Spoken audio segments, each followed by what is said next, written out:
Okay guys, I'm here today with Henry Akins, huge honor for me. Guys, Henry is the third American black belt from Rickson Gracie, and he was the head instructor of the Rickson Gracie School in California from 2000 to 2008, the HQ of Rickson Gracie.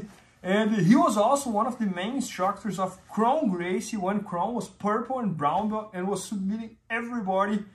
And so thanks for being here, Henry. Yeah, thank you for having me out, Bernardo. I always wanted to share the mats with you, to learn all the secrets that that came from Rickson, and you were one of the people who spent the most hours with Rickson, probably ever, right? Because you were in the school like 24 hours per day almost, right? The first few years I was there, I tell everyone, because I moved from Oklahoma just to train with Rickson, and when I moved to LA, I didn't have any friends, I didn't know anyone, so I didn't have any distractions. So you were just in the school? first 2 years, it was 70 hours a week at the academy. Yeah, that's crazy. Yeah. No, that's you were telling me that you were teaching the morning, lunch, and night classes. Yeah.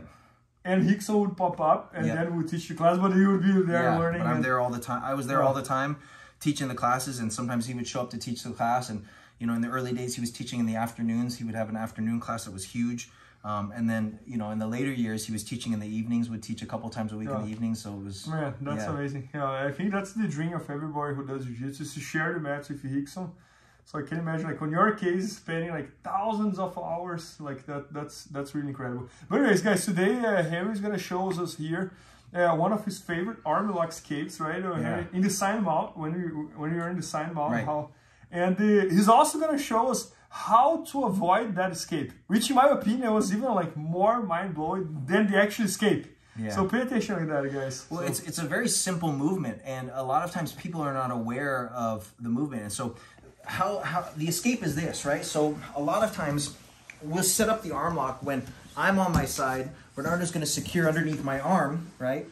Yep. And sometimes when they secure like this, they use a Kimura grip, right? So sometimes it's a Kimura grip. Sometimes guys push on the face, push down on the head. Sometimes guys grab the collar, right? And do something like this. And so the idea for me is anytime I can move my head, anytime my head is not cleared, I can always move my head and I can always pull my elbow to the ground. Okay. And so if you hold tight, hold this Kimura grip, pull it into your body, keep everything tight. The goal for me is to move my head this way, and what that does is it creates space for my elbow to come down. Yes, and I almost feel like you're too much pressure on my wrist as well, and I'm off balance. You're off balance that way. So usually when I pull, if I just push your hips, the guy will fall off, right? Or you can start to enter into some leg attacks and things like that. So, so he's got a tight Kimura grip, right? And all I'm doing is I use my legs, I walk my legs away, and my head moves this way. And as my head moves... Yeah, and even if it's not the Kimura grip, right? Even if it's just like a regular, like, for example, if I'm here or if I'm here, whatever. Even if you grab my pant leg, right? If you push this... If I grab here... Yeah, see? You can't stop. Yeah. And so what's different, what I'm doing that's different is most people try to turn and pull their elbow to the ground. So if you keep this tight, if I just try to turn into you, I feel stuck. Right? But if I move my head... Man, that's amazing, because you slide your head up. Yeah, my head goes this way. Your body. And that basically creates room for my elbow to get to the ground. I got it. Right? So then you showed me what to do to avoid that, right? Which was incredible. The way that I always learned to do the arm lock, and the way that I think it was originally taught, was when we go for the arm lock, from this position, we want to block the face. Right? My hand goes in front of the face, and what that does is it prevents any movement this way, because, Bernardo, if I'm holding it, look how tight I am. Just move your head this way, and keep moving your head, not that way, this way, here. Oh, this way over here? Yes. I got it. So go again. You see? Yeah. I can't keep that arm, right? So or even if I do this. Yeah. Yes, you see? Yeah. But then what you do... Yeah. So what I do is I put my hand here, and what's important, like when I go for the arm lock, is this connection of my hip. Okay. Right? Okay. So that hip behind your shoulder prevents you from turning. Do you feel that? Yes. So I'm here. And on top of that, there's also your hand. Yep. So because my face can move and your hip blocks kind of like my shoulder, now there's nowhere I can go, and I'm completely stuck over here. Yeah. So I have a lot of control. So my hand goes here, and it's not important if I turn your face. What's important is that my hand is just close to your face. Got it. Right now, if it's a situation where it's a fight and I don't want to get bit, yeah, I can do this. Man, that's amazing. Right? I'm completely stuck. So I turn, but I keep the engagement of my hip so you can't pull your shoulder to the ground. Yes. Right? And then I step. Man, that's awesome. That's awesome. So, Henry, I think this is all part of like, every time I think about Rickson, I think everybody, they always think about these invisible details that nobody knows. Yeah. And that's why you call your system like the hidden details, right? Right, hidden jiu-jitsu. Yeah, hidden jiu-jitsu. And yeah, man, I mean, like, it's crazy like how many really small details there are in jiu-jitsu. And it's endless.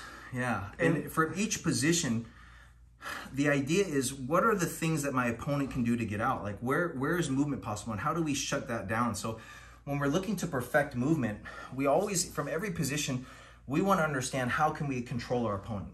Yep. Or where is their control and where am I able to move to get out?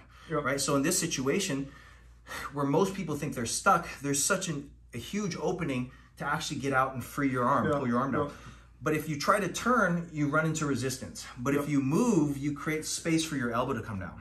Yeah. Right? Yeah, and so mostly, like, the main time I use that, many times I use that from when people set up with a Kimura grip, because that's become very common. People set up the arm, they Kimura grip. So once I move my head out of the way and I drop my elbow to the ground, a lot of times they lose the arm lock. And then immediately, a lot of times I have an umpa available, like a mount escape available. And I think Rickson, he's like well known for perfect every move, right? Yes. I think that's kind of what he did, right? He would take a regular jiu-jitsu move and he would perfect that to a level. He perfected the basics. He basically took the basics to such a high level.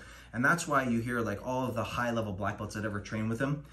They all say, like, I feel like I didn't know jiu-jitsu, or I felt like a white belt, because basically he just used the basics, like the simple stuff that you learn as a white belt, and he was basically tapping everyone out like they didn't know any jiu-jitsu. Yeah, no, and when you think about, Roger Gracie, that's what he did, right? He was like the very basic jiu-jitsu, and he used that. Henry, I mean, like, I can't imagine how many people ever dream to be on their shoes and like to have the opportunity to spend so many years. Right. You went from white to black belt with your Rickson, right? Yeah, man, that's incredible. That's incredible. No, that's a life achievement. Yeah. And so, guys, make sure to check this instructional from Henry, and it's gonna be at bjjfanatics.com.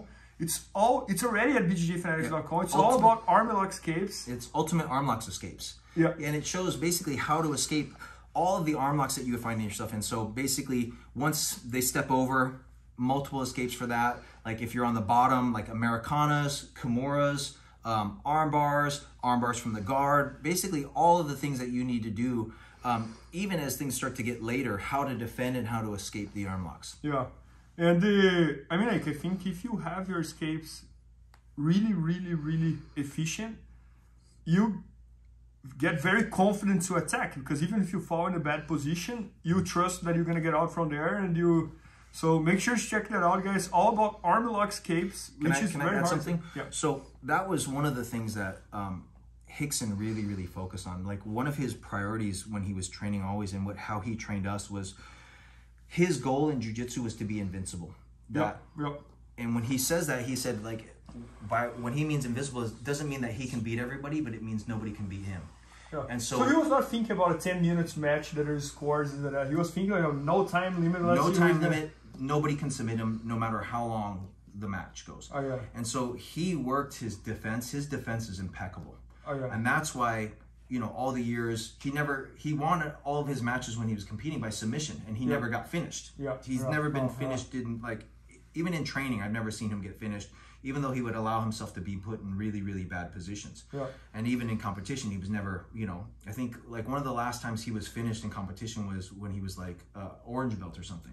Yeah, right, that's exactly. So he trained so much this idea of developing the ability to escape submissions, even when things started to get bad. And that's really what he tried to pass on. That was a big part of the training for us, is allow things to get to bad situations, allow things to get bad, and see if you can still get out. And he would train us how to get out. You know, even like we went over today, a rear naked choke, when you're flattened out belly down, like, can you still get out? Is there still a possibility to get out? And so there is a chance. Yeah, no, every time I hear these stories about Rickson, my eyes even like, because everybody, I think, in the Jiu-Jitsu world wanted to spend the time on the mat with him and learning all the secrets.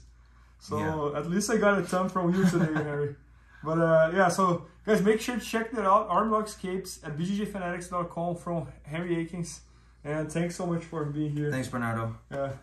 Please help me out to grow my YouTube channel. Just click subscribe. And to watch more videos, just click under see more videos. I hope you enjoyed. BJJFanatics.com. Use the promo code YouTubeFaria to get 10% off any instructional video. Improve your jiu-jitsu faster.